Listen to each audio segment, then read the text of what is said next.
បាទជំរាបសួរនិងសួស្តីទៅកាន់អ្នកដែលកំពុងតែរៀនភាសាជប៉ុនទាំងអស់គ្នាម្សិលមិញយើងបានរៀនពីយោអងហើយក៏យើងរៀនបានអក្សរខ្យាក់ខ្យុឈូឆាក់ឈុឈូដែរឥឡូវថ្ងៃនេះយើងចូលដល់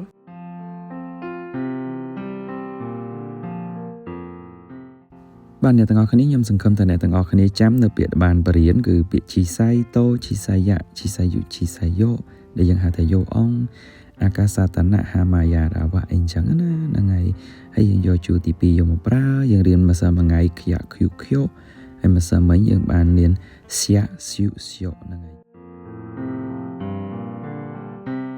ជួរទី3ឥឡូវខ្ញុំលឹកអាចាស់សិន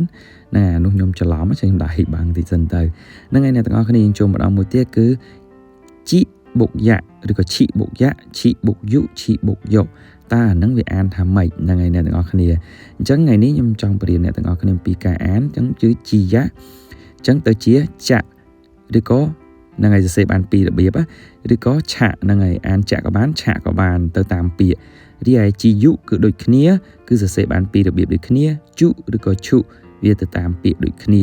ហើយពាក្យមួយទៀតគឺពាក្យចុងក្រោយគឺជាពាក្យចុហ្នឹងហើយជីយុបូកចូលមួយអាជីសៃយុហ្នឹងទៅជាចុហើយសរសេរបានពីររបៀបសង្ឃឹមថាអ្នកទាំងអស់គ្នាចាំចាក់ជុចុហ្នឹងហើយអរគុណច្រើនអ្នកទាំងអស់គ្នាយើងអាចអានបានពីររបៀបហើយ typing បានពីររបៀបណាសុយគីណែ